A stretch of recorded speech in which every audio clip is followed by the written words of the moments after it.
Hey guys, hey, it's July 2nd, so we're 2 days past halfway through the year, so I thought I would do a goal update on my 2021 goals.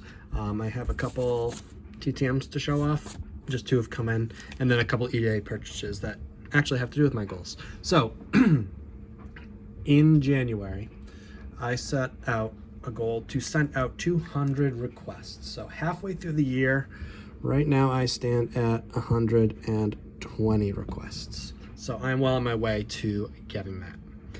New Hall of Famers, early in the year I added Barry Larkin and Edgar Martinez. I haven't added a new Hall of Fame autograph since then. So I'm almost halfway there. Haven't really been into honestly buying and searching for Hall of Fame autographs, though I have some money that I could spend on it, but I don't know.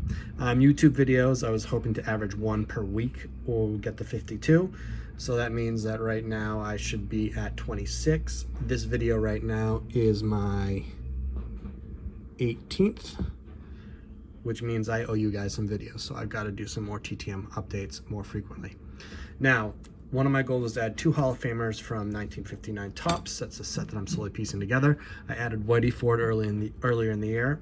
Last week, or maybe it was early this week, I showed you a couple, or at least one Hall of Fame edition that I pulled out. I believe it was red chain diced, excuse me, that I got from the card show. But I have two to show off that will add to it, and on Sports Collectors I actually added to that goal in saying that I wanted to pull off not only two Hall of Famers but at least one of the big name Hall of Famers: Willie Mays, Hank Aaron, Sandy Koufax. I already have the Bob Gibson from the set. I have all three mantles from the set. But one of the bigger names, one of the higher priced cards. So I accomplished that and reached my goal of two because I picked up a Sandy Koufax for under $50, which when I went to the show a couple weeks ago, people were asking for about $100 for this card. This is in decent condition. The centering's not great, but neither were the ones at the show. The corners are fairly strong. A little bit of dinging up there, but not bad. The card presents really nicely. It's really bright. It's showing up really nice on camera. I'm really glad to add this to the set and to the collection. So say I never complete the set, I've got a pretty sweet Sandy Koufax vintage card right here. My other Sandy Koufax is 61, so that's my earliest. And then I picked this one up for $6 plus tax. And it is Duke Snider, so two Dodgers. There is a little dinging on this top right corner, which I'm okay with because it doesn't take away from the presentation. And a little standing down there, it looks worse than when you're just generally looking at the card. This card generally appears pretty good. The background, the green background, is still very bright. It's not faded. And this generally appeals to me in terms of what I want to complete for the set. I'm not looking for a mint set. I'm looking for a good to very good set. And this is a nice example. So, if I'm being honest, right now, I've actually gotten four. If we're going to add the Shane dice in there, I've gotten 4 Hall of Famers for my set build. And again, I'm building this very slow. And my kind of theory on this is get the high-end cards first and then start picking away at the commons so that I can, buy them at a price that I'm comfortable with. And right now, my price for commons, I would pay 50 cents. And then high numbers, of course, more. But I'm not in the boat where I need to spend $3 for a common card just to get it done. But once I get all the stars out of the way, who knows? So I'm very proud of those. We'll stick Koufax there. Duke Snider, you can cover up Bill Ripken. And then lastly, my goal was total autos for 2021 of 106. So where I stand right now, unfortunately, is not halfway. So I keep a database of all my autographs, and the ones I get through the mail I label TTM 2021. So that's how I'm able to keep track. So I had 173 TTM autographs plus those 2 Hall of Fame autographs that I picked up. So I'm at 175 autographs for 2021, which of course is short of the 600 that I hope for. So this tells me I've got to mail out more TTMs and I've got to be more proactive about it. I'm sitting on like 3 or 4 people that I really want to send to, a couple with fees, and I just have to sit down and write the stupid letters.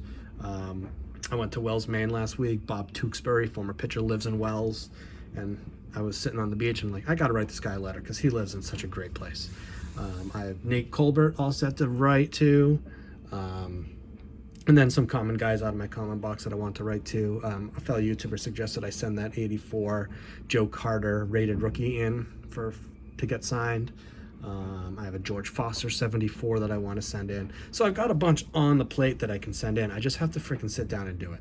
So I still think total autos of 600 is doable. And the thing is with that is my assumption was if I send 200 out, I usually average about 3 per. Perhaps I've been sending to more difficult players where I'm only getting 1 or 2. I don't know. But that's where I am right now with my goals. I'd like to do more videos. I just have to, just kind of like the TTM. I just got to sit down and do a video, even if it's just with 2 returns. Instead of waiting till there's 5. Usually I wait till there's 5 or so. But maybe I should stop doing that and just update every few days. First return back is taped on the back. Thank you to whoever this is. And it is Jeff Tackett. So he was a part-time player for the Orioles. He actually homered in his last major league at bat, though I'm sure he didn't know it was his last major league at bat. It wasn't some fabled walk-off. And like Juan Gonzalez from the past week, these were pre-production samples I picked up. I think I got the 1993 complete set and it had a promo in there. Send this in and you get a bunch of pre-production samples. I remember getting 2 George Bretts, these 2 Jeff Tacketts, a couple Carlos Quintanas, and the Juan Gonzalez that I got signed. So this is a brand new autograph for my collection. Thank you, Mr. Tackett. I can move you in there so everyone can see that beautiful Duke Snider. And then second back this week is none other than Dave Hostetler.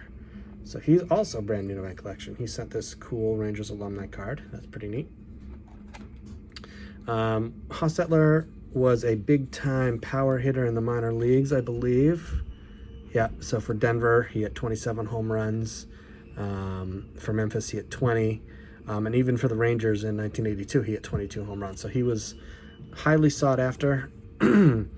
He was originally with the Expos, but the Rangers saw him as a replacement, as a possible power hitting replacement to complement their lineup, so they traded for him. It didn't really pan out. He did hit a lot of those home runs in 1982, but he also struck out a lot, and that just kind of curtailed his career, and I think he was done in the majors by 83, or if not 84. So he signed an 83 Fleer. Move that in too. 83 Donruss. Kind of dying Sharpie. Nice 83 Tops.